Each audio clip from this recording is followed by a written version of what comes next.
Hi! In this video, we're going to see how we can use breadboards, which will give us the ability to build more complicated circuits. Let's go! A breadboard is a construction base for prototyping circuits. They are used to easily connect various components together in a circuit and can be reused and reconfigured at any time. If soldering circuits together is the most permanent circuit building technique, and using alligator clips is the least permanent, using a breadboard is right in the middle. It allows us to make multiple connections between components while still having the option to move things around while we test. Let's take a look at how breadboards are organized.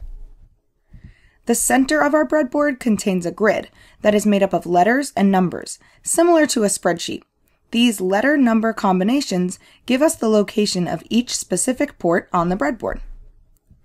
The outside edges of a breadboard contain 4 connected strips that can be used to bring power to the components on your board. Let's take a deeper look at these parts. To note the exact location of a port in the middle of our board, we use the number-letter combination. For example, this port is located at 1A. This port is located at 1F, and this port is located at 4F. Negative strips exist on either side of our board. These are usually plugged up to the ground. There are also positive strips on each side of the board. This is usually where we add a battery or connect to the power from our microbit. Throughout the board, there are ports that are connected to one another via wire strips underneath the plastic.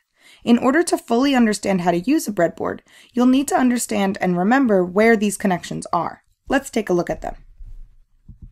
The first part of our board we'll take a look at is the top positive strip of ports. All of these ports, or every green highlighted circle shown here, are connected. This means that anything we plug into a port on the left side of this positive strip will give power to anything we plug into a port on the right side of this strip. The positive strip on the bottom is connected the same way. It is important to note, though, that the top and bottom strips are not connected together. So if we plug a battery into a port on the top positive strip, it will not give power to anything we plug into a port on the bottom positive strip. The negative strips on our board are connected the same way, where all of the ports on the negative bottom strip are connected, as well as the negative ports on the top. Now let's look at how ports in our grid are connected. All ports in the center of the board are connected in 5s. This means that port 1A is connected to port 1B, 1C, 1D, and 1E. Similarly, all ports on the other side of the board are connected. Port 1F is connected to port 1G, 1H, 1I, and 1J. Note that the ports A through E are not connected to ports F through J. This connection style continues down our board, so port 2A is connected to 2B, 2C, 2D, and 2E, and port 2F is connected to 2G, 2H, 2I, and 2J. This exists for all the ports in our center grid, so any number port in the A column is connected to that same number in the B, C, D, and E columns, and any port in the F column is connected to that number port in the G, H, I, and J columns. Let's see how we can use these connections to build a circuit. Here is a circuit we built in the last unit. We are plugging a servo motor up to pin 0 on our microbit and using a battery to provide external power. Let's take a look at how we can build this circuit using a breadboard.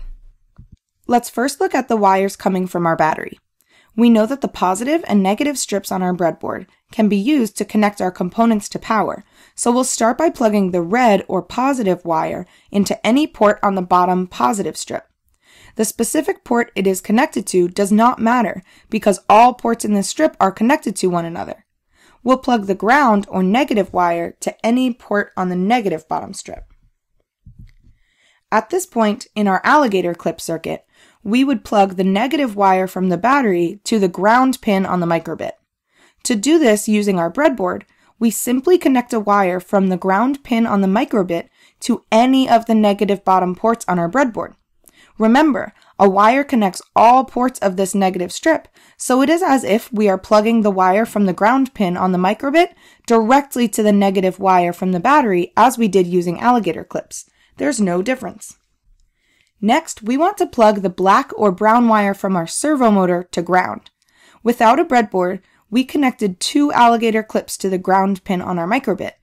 Using our breadboard connections, we can simply plug a wire from the servo motor to the negative bottom strip. Remember, all ports on this strip are connected, so now we have our servo and the negative side of our battery plugged to the ground pin on our microbit. Next, we want to plug the red wire from our servo motor to the positive wire from the battery. We can easily do this by plugging a wire into the positive bottom strip because, as we should really know by now, all of the ports in this strip are connected. Now we need to plug the orange or white wire from our servo up to pin 0 on our microbit. Here's where we'll need to utilize the ports in the center of the board. We can take a wire and plug it from the servo motor to any port in the center of our breadboard. Let's just say, for example, we chose port 5B. Now, how can we get this connection to go all the way to pin 0 on our microbit? All we need to do is remember that port 5B is connected to port 5A, 5C, 5D, and 5E. We can choose to connect our wire from pin 0 to any of these ports to make a connection. Our circuit is now complete. Let's look at all the connections we made. When you see a diagram with many breadboard connections, it may help to write out a list like the one shown here to make sure everything is plugged into the right space. Now, what if I moved the wire from the orange wire of the servo to a different port, say 3A? Well, there would be a break in my circuit because the wire from pin 0 is not connected to the servo anymore.